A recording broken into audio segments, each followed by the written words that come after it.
భరించలేదు. ఈ గొడ్డలతో నా తలపై మోదుతున్నట్లున్నది. ఇలా విశ్రమించండి స్వామి. అబ్బా, అయ్యో స్వామి, బాధ.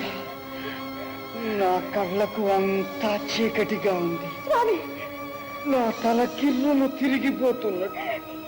భయపడకండి స్వామి. మాత భవాని, నా పతిని కాపాడు, నన్ను కటాక్షించు, నీ భక్తురాలు ఈ ఆపదలో అడ్డుపడు తల్లి. స్వామి, స్వామి.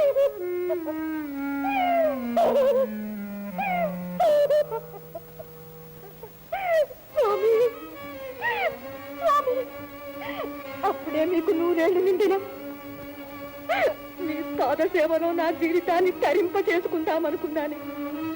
మీ సేవా భాగ్యానికి దూరం కావడానికి నేనేం పాపం చేశాను?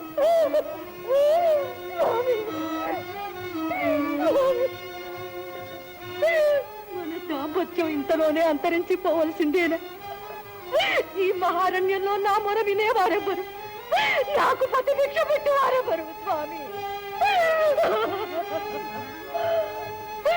విధి, ఎందుకు మాకి ఎడబాటు కల్పించావు? ఎందుకు మా ఆశలన్నీ కూర్చువేశావు? త్రిలోకమాత, జగజ్జనని, పతితనం నుంచి నీ పాదాలు ఆశ్రయించినందుకు ఇదా ఫలితం? పతిభక్తి గల కాంతకు భర్తృవియోగం ఉండదనే ధర్మ సిద్ధాంతాలు ఏమైనాయి? స్వామి, స్వామి, భరించలేని నాకు మిమ్మల్ని ఎందుకు ఏడుస్తావమ్మా? ఆయన మీద నుంచి లే.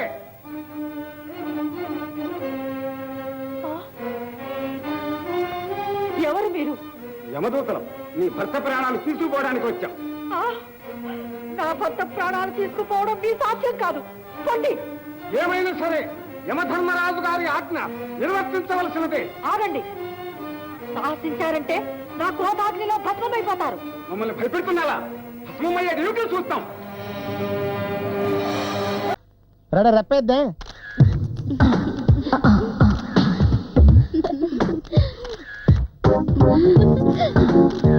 అబ్బా సూపర్, రెప్పేద్దే.